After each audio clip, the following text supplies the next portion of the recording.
Welcome back to the fifth of 5 conference breakdown episodes on this episode of Water Polo Wednesday. In our final segment, and what an exciting finish it's going to be, we're going to cover the MPSF.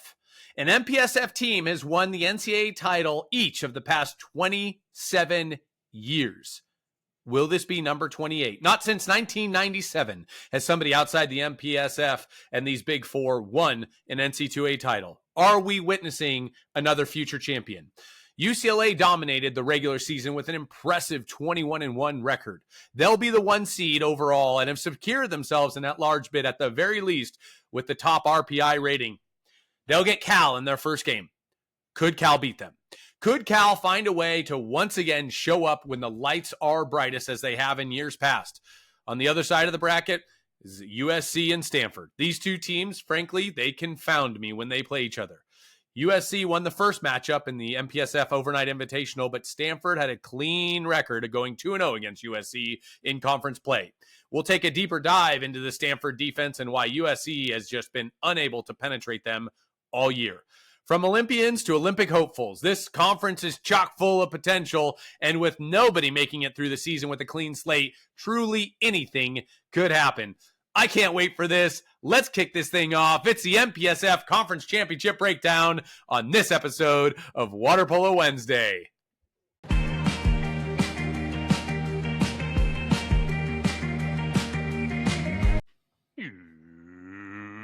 Welcome back to Water Polo Wednesday with Wes and Clay. I'm Wes. I'm Clay, and this is going to be an exciting one. Before we dig into this conference, the MPSF, we want to remind everyone to tune into overnight to catch the MPSF action all weekend long. Wes Kading will be doing commentary all weekend, so be sure to tune in and buckle up. Wesley, take it away. Yes, sir, Clay. Let's rock and roll. First and foremost, UCLA have been dominant all year with only a single loss to Stanford as the blemish on their record. They seem to have figured out Stanford and Cal and USC and everybody else. Stanford, they did lose to once, but smashed them the second time around, and it really wasn't close. However, knowing Adam Wright, knowing how strategic and intelligent and experienced he is, I wouldn't be shocked if they didn't win the MPSF tournament. And here is why. Adam knows that they, at minimum, have an at-large bid locked up. They're the number 1 rated RPI team in the country, okay? And probably going to get the number 1 seed regardless of what happens at the MPSF tournament. My guess, if I were to have one, is that he's probably preparing for the NCAA tournament and using this extra time to push into fitness building and a detailed focus on the NC2A tournament. I don't think they're going to taper for this. I don't think they're going to shut it down like maybe a Cal or a USC will, okay, to ensure that they're going to peak at NC2As and not necessarily at MPSF. Because if you're going to win one, you want to win NC2As. Now, people are sitting there going, you're crazy. Well, that might be true, but this might also be true. There's precedent to this statement. In 2023, UCLA went into the MPSF conference as the number 1 seed and lost to both USC and Stanford and finished 4th overall, but they still got the number 1 seed in the NC2A. Sound familiar? In 2022, UCLA entered as a 2nd seed, knowing they had in a large bid seemingly locked up and finished 4th again. There was nobody outside their conference last in 2022 that was really going to challenge, right? And for an at-large, so whoever won the other conferences like WCC and Big West, those second place teams weren't going to get the at-large. So UCLA entered this as a 2nd seed knowing that they'd have an at-large, and then they got 4th in the MPSF tournament again. They still got the number 2 seed in NC2A. So I'm sure, in his mind, this MPSF tournament doesn't mean as much as NC2A, which is the ultimate goal. And I could see some chaos happening this weekend. That's a different perspective, I'll say, than one would anticipate. So how does that impact the projections for the tournament and the eventual winner? Yeah, and it is a different perspective, but I think there's enough evidence here that it might even be likely. People don't think about it that way a lot of the time, right? Because I think there's nuances to sport in every sport that we don't always know kind of what's going on in the background, right? So I think this is going to be really fascinating, Clay. I really do. I spoke to a few guys on Cal. They're pumped up to play UCLA for 2 reasons. First, Cal's going to be fresh, right? And you need to be fresh versus UCLA. this is the first game. Like the D3 game on Friday, not going to be super competitive. We kind of know that, right? Second, they know they can beat Stanford and USC. And I think Cal feels really confident against both of those teams. I know that Cal just lost to Stanford in the Big Splash. That really, I don't think that deterred them at all. Beside that, Cal really has nothing to lose. They know they're not going to the NC2A tournament unless they win the MPSF tournament. Yep. And you have to believe that Max Casabella is going to absolutely bring it. He's got like 12 gears more than everybody else. So if Cal gets UCLA looking past them, it wouldn't be shocking if Cal beat them. Again, I don't know that UCLA is actually preparing for MPSF as much as they are NC2As. Okay, so you think that Cal, given the season that we've seen so far, beats this UCLA team? I don't know if I'd say I think they will. That takes a lot of courage. I think I would say I wouldn't be shocked if they did, given the history of UCLA in this tournament. I'm not sure that Cal has enough in the tank emotionally. They looked a bit demoralized against Stanford on Friday night. Their Max LaGrange is he came into play about 3/4 of the way through the season. It's starting to show. We go through some of those peaks and valleys through a season. I'm hoping he gets to a peak as he comes into this tournament. He did not have a great game against Stanford. Couple of shots he probably should have had. So I just wouldn't be shocked if Cal beat UCLA. They've got the talent to do so. Can they put it together? Yeah, that would be insane, which is somewhat in line with the theme of this season. Yeah. So like you said, maybe not likely, but maybe wouldn't be shocked. Yeah, it adds up, right? Like these guys are talented. They're mature. There's a number of them there last year. I just think they're going to ball out. You get some of these guys that can just play loose like Cal does when the pressure's on. Cal's just, again, that one team. I don't want to play in this tournament, given the circumstances, given how talented they are. Right? I know they've got some challenges in certain positions, but they've got some guys that can do some things that, really can't be done from other teams. Yeah, well, I can hardly wait for this, and I cannot imagine how you feel. You're going to absolutely lose it. Everyone, if you have not been able to catch an overnight stream of West Caden calling a game, just do yourself a favor and hop on. It is might be the most entertaining water polo streaming that you'll ever experience. Well, I appreciate that, Clay. Yeah, I've been excited about this all week. We'll get through tomorrow and those D3 matchups. And then, I'm probably not going to get a lot of sleep Friday night. I'm probably more anxious and excited than some of these players are. Overstatement maybe, but actually maybe not. If you know Wes, maybe not. Maybe all not, right. Yeah. On the other side, we've got Stanford and USC. Stanford has beat USC twice this year, both times in conference play, but USC got them earlier in the year at the MPSF invite. So what happens here? Yeah, so these two teams confound me. I don't understand.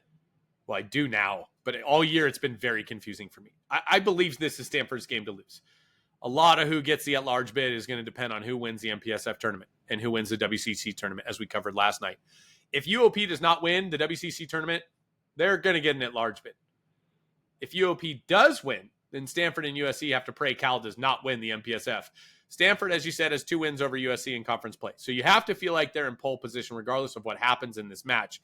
But the thing is, if USC continues to play like they have, they got no chance of beating Stanford. And personally, I think they'd be lucky to beat anyone in the top 6 or 7 with the style of water polo that they're playing. Stanford has their number. Flacks has the defense shifting. West Temkin is a very good goalie, and they adjust really well for sure. USC just really isn't testing them. Now, I broke down a possession. We haven't done this before on Water Polo Wednesday, so this is kind of a trial run. But I wanted to break this down for everybody because I think it's important that people see this. It's really a visual thing. Give me a second here. I'm going to pull up a video.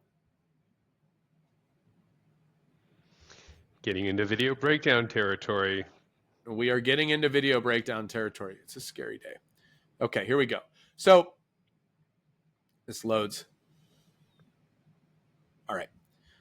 I want you to watch this. USC is in the white, okay? Stanford's in the black.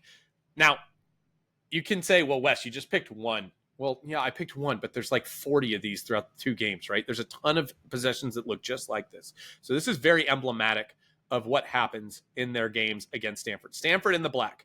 So USC comes off the line with the ball. They're going to run a little bit of a play here. They're going to move this guy swimming across. He's going to end up going back over there. All right, so check this out. Pause it right here. The center is being hit, okay? If we look, the center's right here. He's being picked up at 6 meters. The wing out is at 8 meters. And the goalie's holding the ball. He's going to throw it out to the wing out here at the flat at 8 meters. All right? Mm-hmm. Now watch what happens. Ball swings to the 8 meters. He's getting pressed. Good defense. Everybody is in a fronted position. Front here, front here. This guy's kind of in the lane, but this guy's not paying any attention where the ball is. He's looking to his left. And this guy's looking at the ball and wanting to jump this lane here. All right? Mm-hmm. Now, the ball sits at the 4. They run this across play. Remember that guy that came across. Now, I have no idea what that did. Because this guy here is now pretty useless at this point, okay? He's useless. He's covered up. He's not working for inside water. He's not posting up, okay? The wing is doing nothing. The ball is now at 8 meters. The center defender is releasing for the ball to the 9. And look at all the space underneath here. What in God's name is happening? With the new rule, isolation play to the center, couldn't you? It should be, right? It should be. That's what I thought too. But even then, this guy right here should be moving down, okay, to create even more space. Let him come all the way inside the 2 and attack down. Okay, well, why doesn't he do? What happens here? Okay, this ball swings all the way to the point. All right, there needs to be an entry right now. West Temkin does a nice job stepping up, but a good entry pass in this area is too far away. That ball needs to go in right now. Now, this guy is, look at the drop. So either you put it in or you find him wide open for a quick goal. But the ball's on the water. We're at 9 meters, getting pressed out at 9 meters. This guy here is at 5, 6 meters. This guy's out of the play. This guy's out of the play. This guy's not calling for the ball, even though there's a drop coming from him. We continue. Ball sits. Now we swing it back. Now you're dead. That ball went to the wrong side. He was waiting for this 1-2 guy to release. Instead, he's trying to bury, and I don't know what he's doing because his head's down. He has no idea where the ball is. This is so uncoordinated and so uncharacteristic by USC. The ball swings back to the 4, who's now at 9 meters. This guy's almost at 10 meters at half, for crying out loud. And the center, still, nobody's looking at him. Look at all the water that ball can go into. The drop has moved off. This guy at the 4, X4, X3, I guess is who it is now sprinting back to help, which is what he's supposed to do. The 2 is now stuck underwater. It's a late drive. Now look at the lanes. You've got in the lane. Where's this ball going to go, Clay? It's going to swing to the 4, and they're going to sit there with 1, 2, 3, 4 hands up, and a goalie who's one of the best in the country with 4 field defenders with their hands up, and this ball sitting at 7, 8 meters. And no passes here. In the lane. That's very good defense there by Stanford. Nothing. Okay, now I'm going to swim the ball all the way over. Now it's at the 4 again. We are down to about 3 seconds left on the shot clock at this point. Or maybe 6. I can't see it. Okay, we'll play it through. Boom, boom, boom. Fake. 1 pass. There's a late drive. And finally, after 26 seconds, we have a drive and everybody's at the 2-meter line. Clay, this wasn't a counter. This was off a goal. So they wasted 26 seconds starting at half before they got the guys down to the 2-meter line. Ball swings back over. He catches. He's on his back, way over the cage. He's shooting from 6, 7 meters. Only 2 guys touch the frickin' ball. It never gets over to the 1-2. It never gets into the center. They're not even looking. The ball's wet and it's lazy, and they go to counter back the other way. That is an absolutely wasted possession. The lack of awareness and kind of like spatial awareness of getting the ball into the center, swinging it to the 1-2 where the center is facing, releasing for the ball. This is fundamental stuff. But these guys like to sit outside and shoot. And so they do. And that's the result. When you play Stanford, they play a lot of zone. How do you beat a zone? You attack it. You drive it through, which they didn't do until there were about 4 seconds left on the clock. That's a very unfortunate possession, but unfortunately, that is very emblematic of what USC's offense has been this year. And credit to Stanford. They stay on their blocks. They take away lanes. They force a bad shot from 6-7 meters way outside. And the result is a shot over the cage. Yeah. That was really fun to go through. And I see what you're saying, how there's just a lot of wasted time on the possession, playing so far away from the cage and really falling into what Stanford is wanting them to do. I think the defense that Stanford has in this example is forcing or telling USC, we want you to pass the ball here. And the ball goes exactly there. But if USC had more movement and got themselves on that 2-meter line, had some more drives going through, that's harder to force that offense to do. And all of a sudden you take a little bit more control. But we didn't see that until it was too late in that possession. And the ball never got to the 1-2. Which is the side set was on. You were set wrong with that. Yeah, right. Yeah. There are a couple of ways that could have happened, but we didn't see any of them. Yeah. Right. You got to get a release. So at the end of the day, Stanford's been the better team, frankly, all year. They've limited USC to 11 goals in the past 8 quarters of play, or 2 full games. Additionally, and Clay, I had to triple check this because I was like, that can't possibly be right.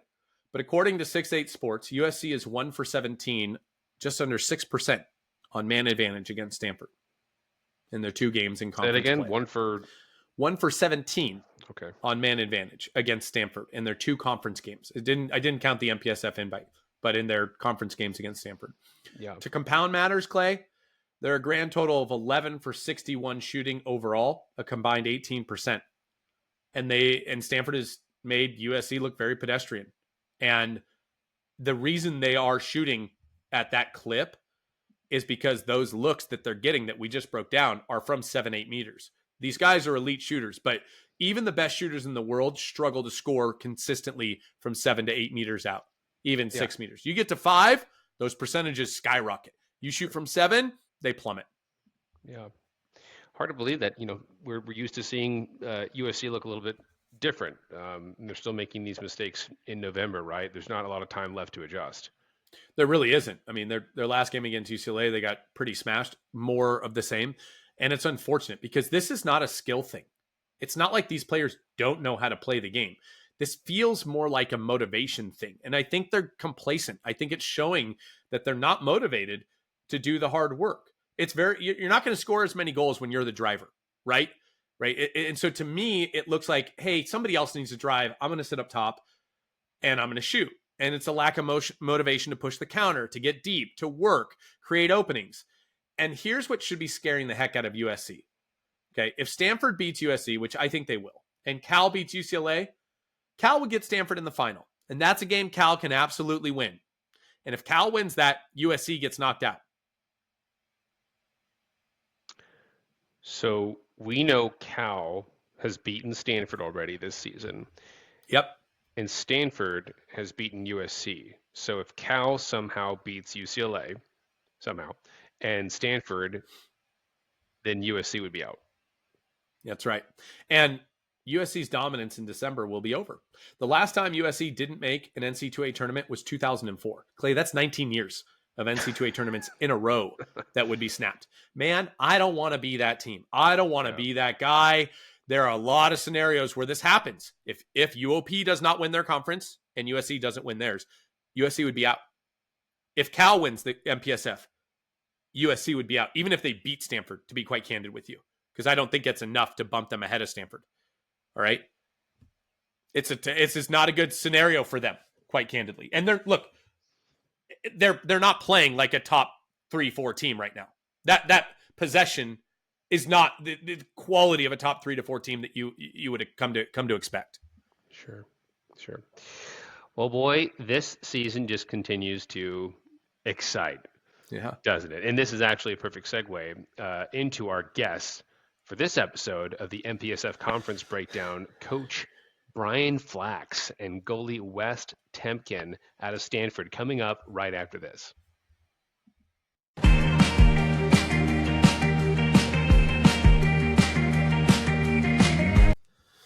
West and Brian, welcome to the show. Great to have you both on here, guys. Thank you for being a part of this. Yeah, thanks for having us. Of course. Thanks for having me. Yeah, we're absolutely pumped for the season you're having. Brian, it's the best season you've had in your tenure as a coach. While the game against Cal this past weekend didn't do anything necessarily for seeding or standings, it sure felt like a massively important game. That big splash senior night, great to end the regular season on a big win like that, especially after they gave you some trouble last time you guys played. What was different about this past week that maybe was versus the first time you played them in conference? Yeah, well, first, they're a fantastic team, and so I think they've had a bumpy road this year. But you look at their last 3 games, they put up 16 goals against UCLA, 11, 10 and a half, take SC to overtime. They beat us. This is a fantastic team. And so I think a lot of people were like, we were the number 1 team at the time. People were really surprised that they beat us. But if you look at that roster of guys that they have, it's a pretty special roster still. I know that Papa and Adrian are gone, but still a really talented team. So that's the first thing.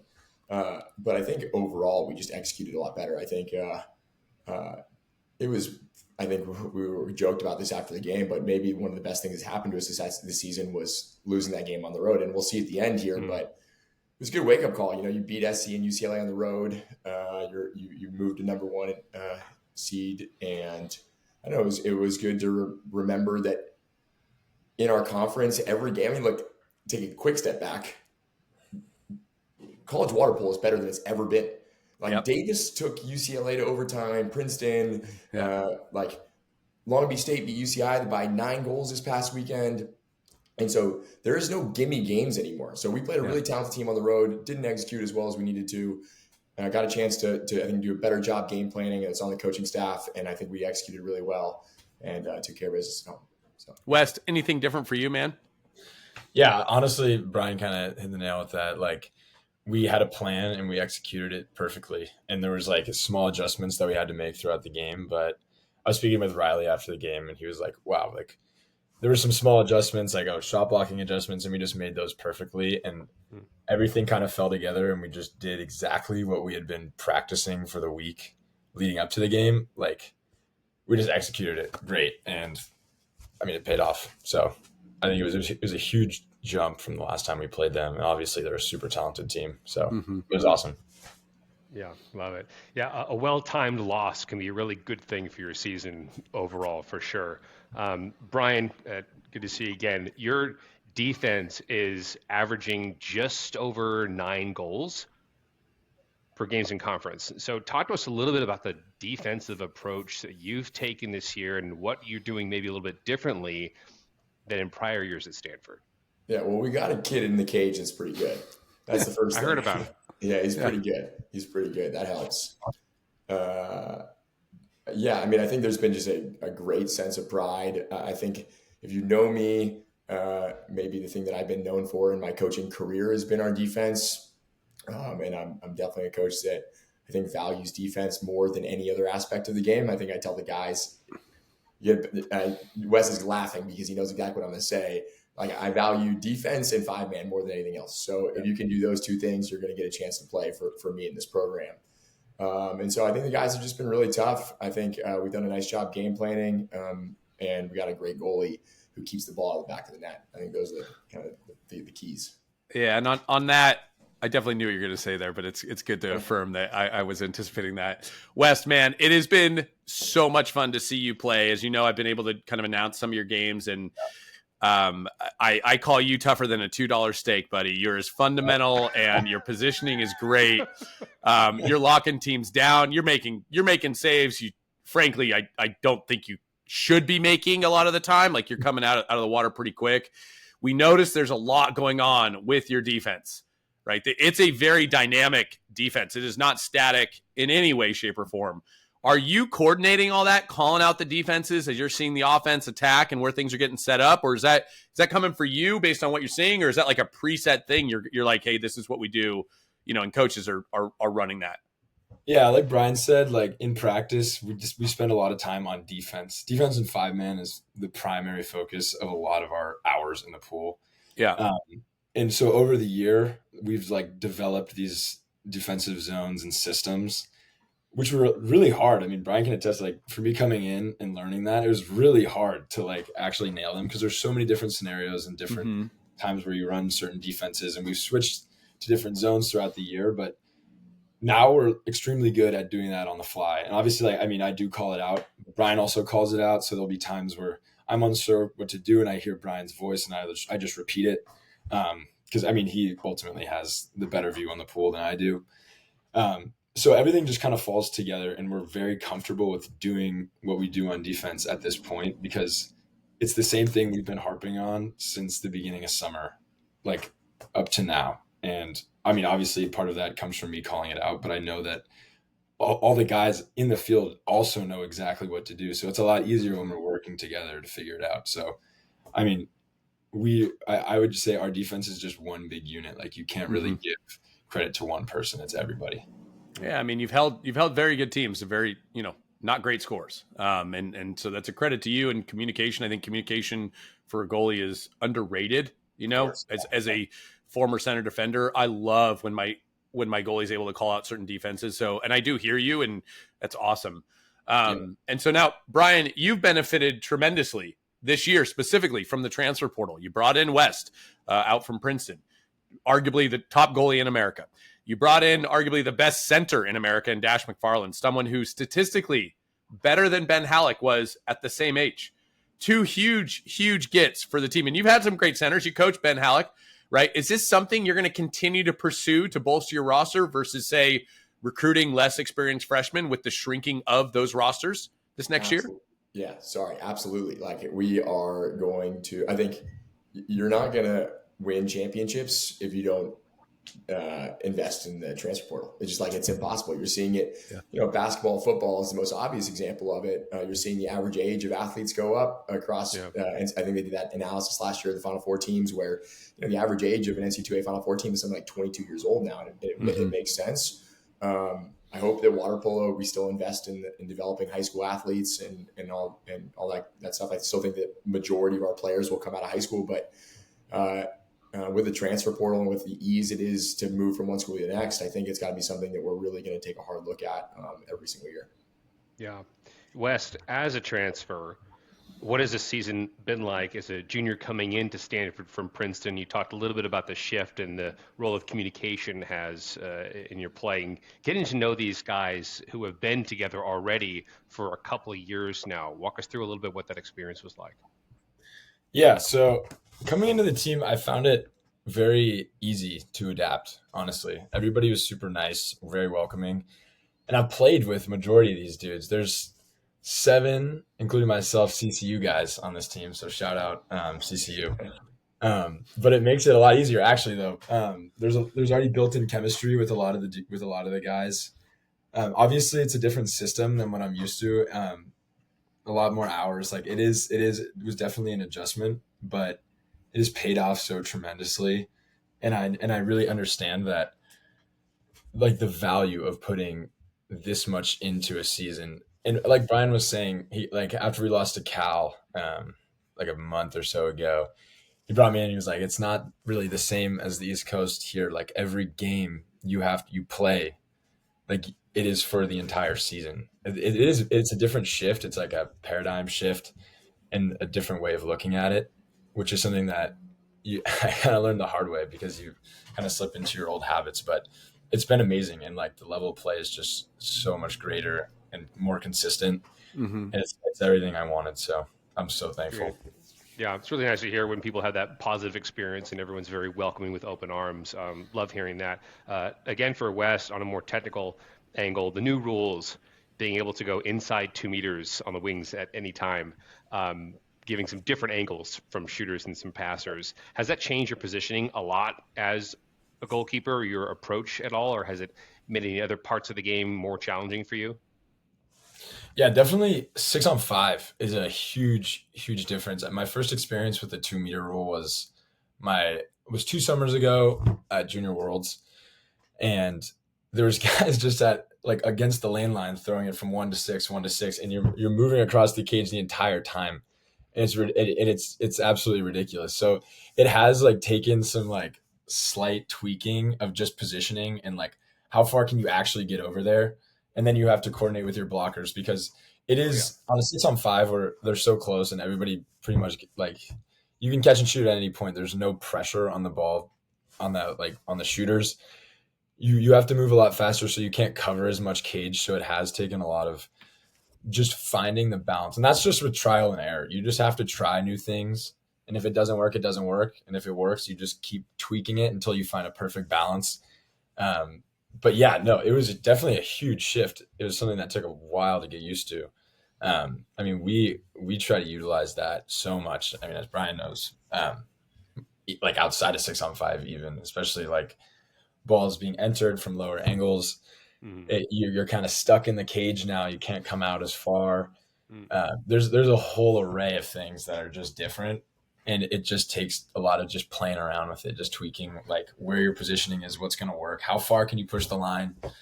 Sometimes you push it too far, you get scored on. You're like, all right, I have to go back to what I used to do. But I like the rule. I honestly like the rule. It makes my life harder, but I like the rule. And with usually it's like these righties coming in right at the 6 there on 6-on-5 at the 5.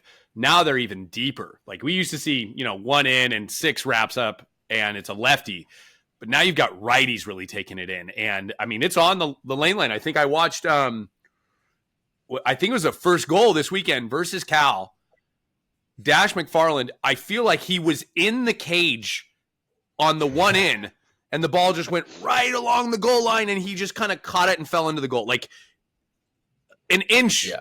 And it was out of the field of play. And so it really has changed the attack there, which I think is frankly fascinating. I think it's been good for the sport personally. But cool to kind of hear about that. I thought about that. I'm like, this can be interesting to see what this looks like. So thank you for that.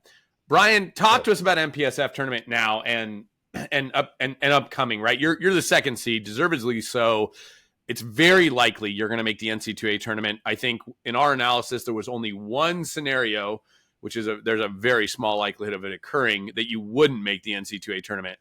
So pretty much guaranteed. And how do you keep the team focused on the task at hand, winning MPSF to ensure a place in the NC2A? Or is it, I'm not as focused on winning MPSF, I'm just focused on winning, winning enough to get to the NC2A? Yeah, well, we are not assuming we're in the NC2A tournament. While I believe what we have done this year has accomplished the things necessary to be in the tournament, we are acting as if we got to win this weekend. Like that's just kind of our mentality all the time. Anyways, we want to, no questions basically about it. Although again, I want to be clear, I don't think there should be questions about it. But we also want momentum. We want to play for a higher seed. Like those things are important. In my time, we haven't won the MPSF tournament. We like to do that. We like to continue to show that we can compete with the top teams in the country. So we're treating this not as like, hey, we're in the tournament, but as another opportunity to get high-level games, championship experience, and make sure we put kind of like the final closing on making sure that everyone knows that we should be one of the top seeds in the NCAA tournament. Yeah. And again, there's a very small scenario where that may not happen, but it's interesting to hear. And and good luck, right? You haven't made the NCAA tournament in your time. This would be your first chance to do so. West, as coming out of your first year here, all roads seem to run through UCLA this year. They just smashed through USC this past weekend. It wasn't close at all. They appear to be really humming along. You guys are the only team that won on their record as you, right? You split with them 1-1 this year, only team to beat UCLA. How can you repeat that success in the MPSF tournament if you see them, or NC2A tournament? Yeah, I mean, no doubt they're a great team. They have fantastic shooters all around the board, like all around. They also have like a ton of dynamic players. Like they have a very complete roster, but so do we. I mean, we do as well. Like we played them when we played them at USC or at UCLA. Sorry. I feel like we played a very good game against them. Like we did exactly what Brian's game plan was for them. And I know that when we play them again and we carry out that game plan, we can beat them. I have no doubt about it. It's just how well we carry out that game plan. It's not always super, super easy to carry out a super sophisticated game plan, but I know we will. I was talking with Riley again. We were talking like when our team really puts our mind to something, we're capable of like literally anything. And it's actually kind of absurd to watch.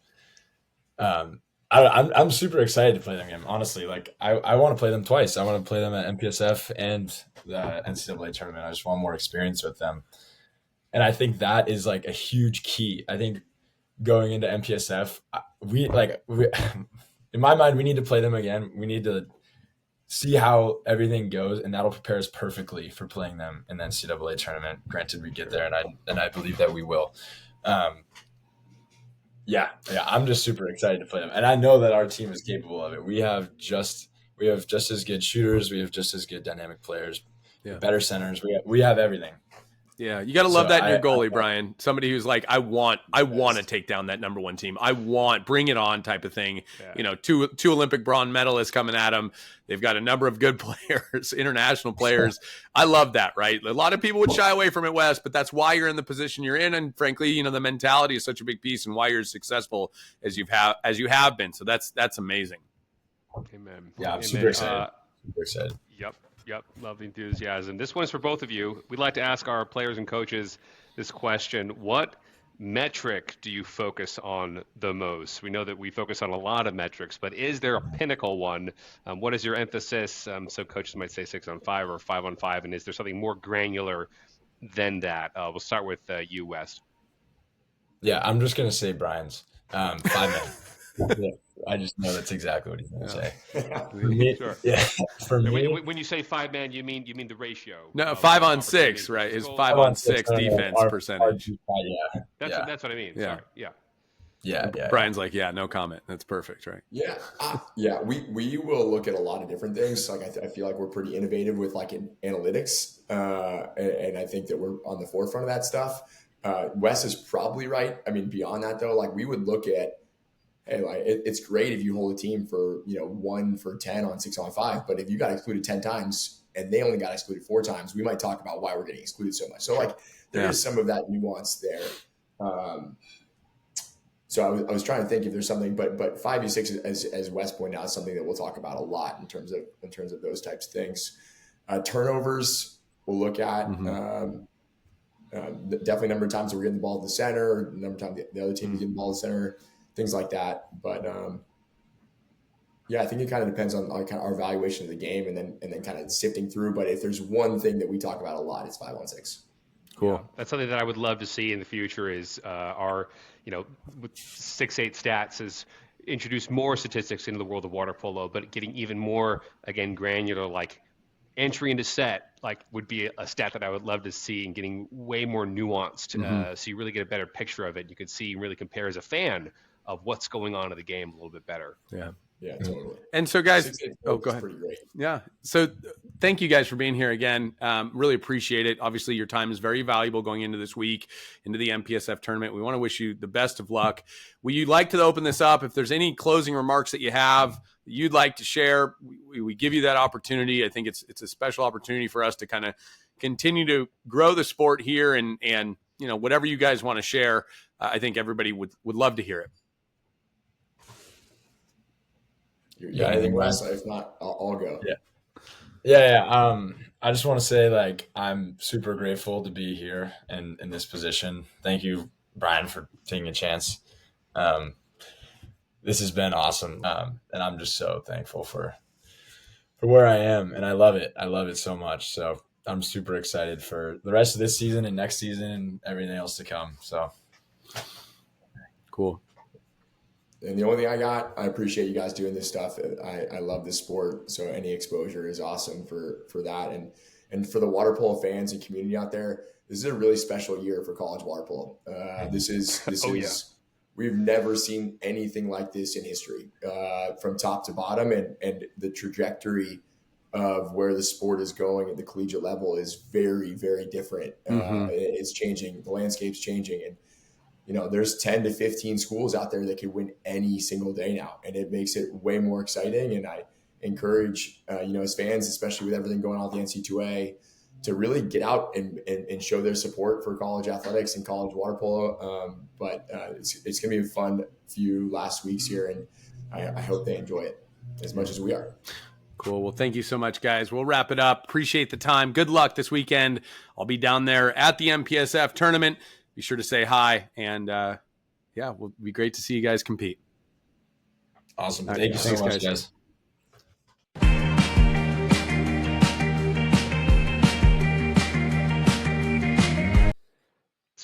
Man, these interviews just keep getting better and better. And it's just so interesting talking again, these personalities that normally you wouldn't get to interface with typically. So, again, so great to have Brian and West on. Yeah, I think there's just, I don't know if mystique is the right word, but a lot of like unknowns about a lot of these coaches. They don't get much exposure aside from the 2 minutes of, interview at the end of the NCAA, right? Like that's all you really hear from these guys. Or feed of them during a stream screaming at the referee, it's yeah, it's something like that. So them. we feel really fortunate that, very appreciative and fortunate that guys, that all of our guests come on this show. And, this wraps up our conference breakdown. We've done 5 episodes, 5 days, Clayton. Thanks for bearing with us, everybody. We hope you enjoyed this week of conference breakdowns. As of tomorrow, conference kicks off. And please be sure to log in to Overnight to catch all the MPSF action. And we hope to see you on there. Ciao. Have a great night.